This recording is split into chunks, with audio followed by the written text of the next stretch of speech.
Bonjour, je suis David Ouivet, je suis le directeur d'une école d'ingénieurs interne à l'Université de Caen, les X-Normandie, et je vais vous expliquer dans cette vidéo comment devenir ingénieur et quels sont les différents métiers d'ingénieur que vous pourrez réaliser après.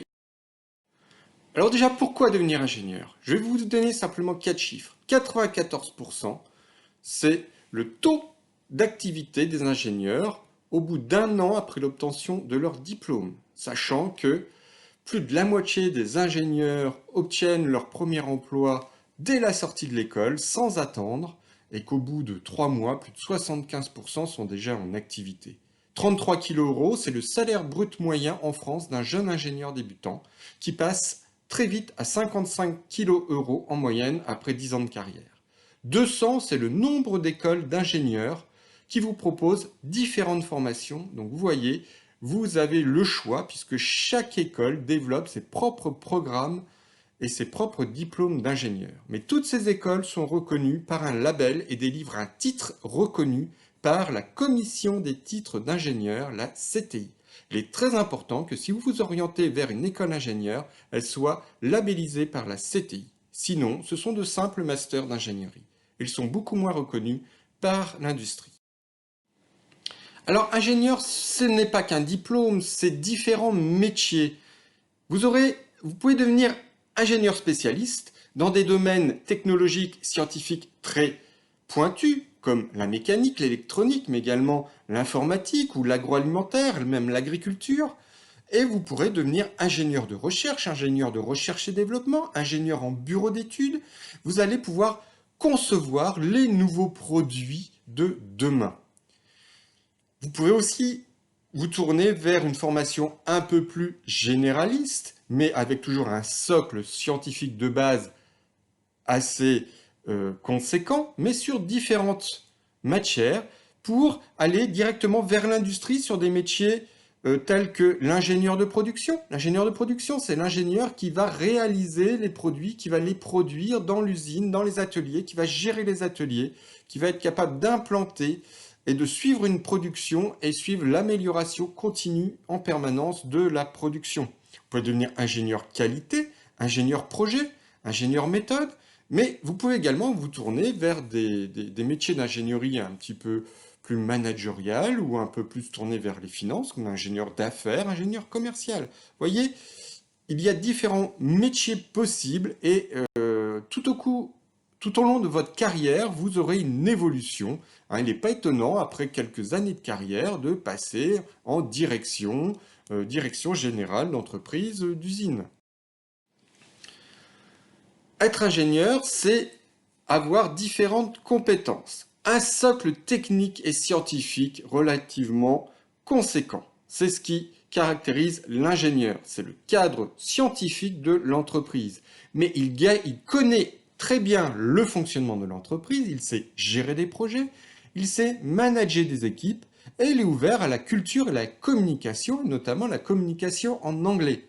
Aucune école d'ingénieur ne vous délivrera son diplôme si vous n'avez pas au minimum un niveau B2 en anglais.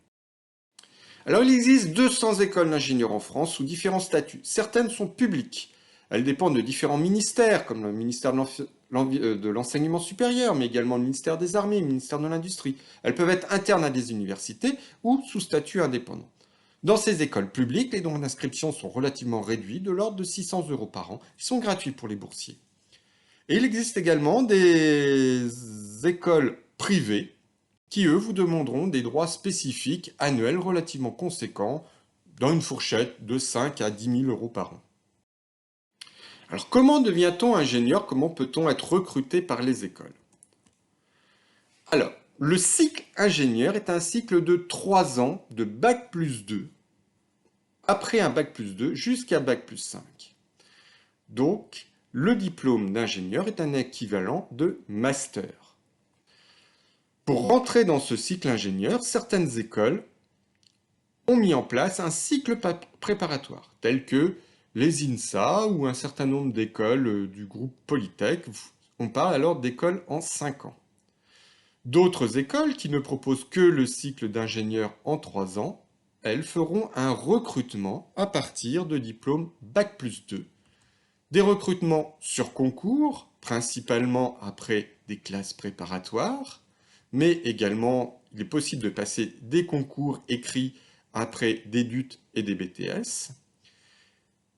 Mais il est également possible de rentrer sur dossier après un Bac+2 validé, une licence deuxième année, un BTS ou un DUT. En général, il faut être excellent en BTS, ce sont les 2-3 premiers de promotion, et dans le premier quart de promotion de DUT pour pouvoir rentrer en école. Si vous avez un niveau légèrement plus faible et que vous n'arrivez pas à rentrer en école d'ingénieur après votre diplôme, vous avez la possibilité de faire une année de préparation spécifique, la prépa ATS, qui vous remettra à niveau et qui vous permettra de passer des concours pour entrer en première année de cycle ingénieur. De façon plus anecdotique, les écoles complètent leur recrutement en deuxième année du cycle ingénieur après un Master 1 validé, voire un Master 2. Néanmoins, même si vous avez un Master 2, vous serez obligé minimum de passer 2 ans dans le cycle ingénieur de l'école pour pouvoir obtenir votre diplôme. Après votre diplôme d'ingénieur, vous avez la possibilité de continuer vos études vers une année de spécialisation, vers un IAE par exemple, ou une autre école d'ingénieur. Vous avez la possibilité de continuer en doctorat en faisant une thèse pendant 3 ans, mais la très grande majorité des ingénieurs vont directement s'insèrent dans la vie professionnelle et trouvent très facilement un emploi, car l'industrie recherche énormément les élèves ingénieurs diplômés. Alors, je vous ai parlé principalement des intégrations sous statut de la formation initiale sous statut étudiant, ce que j'appelle le parcours classique, mais sachez que vous pouvez également réaliser votre cycle ingénieur de 3 ans sous un statut d'apprenti avec une alternance dans une entreprise. Cette alternance, vous avez un vrai contrat de travail et vous passez la moitié de votre temps en entreprise, la moitié de votre temps à l'école. Les modes de recrutement sont identiques au mode de recrutement de la formation initiale sous statut étudiant. Bien sûr, sous la voie classique, vous serez également préparé à la voie professionnelle puisque au cours de vos 3 ans d'études, vous aurez plusieurs stages à réaliser en entreprise et également des projets qui vous prépareront à votre vie professionnelle future.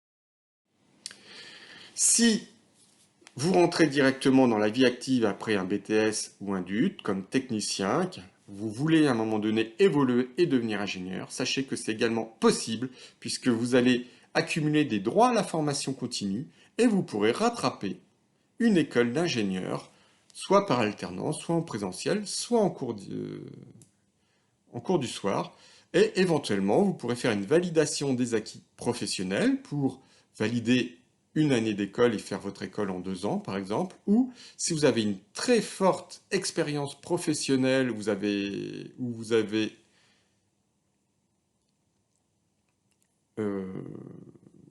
occupé des postes d'ingénieur pendant un certain nombre d'années, une bonne dizaine d'années, vous pourrez faire une validation des acquis de l'expérience et obtenir, après un processus, vous allez présenter toutes vos compétences devant un jury, vous pouvez obtenir le diplôme d'ingénieur de l'école. Voilà, j'espère que je vous ai un petit peu éclairé sur les différents métiers d'ingénieur et comment intégrer une école. Je vous propose de nous retrouver pour une présentation un peu plus en détail de l'ESIX Normandie et de ses différents diplômes d'ingénieur, que ce soit en agroalimentaire, en génie industriel orienté production industrielle ou nucléaire, ou en mécatronique et les systèmes embarqués. Merci.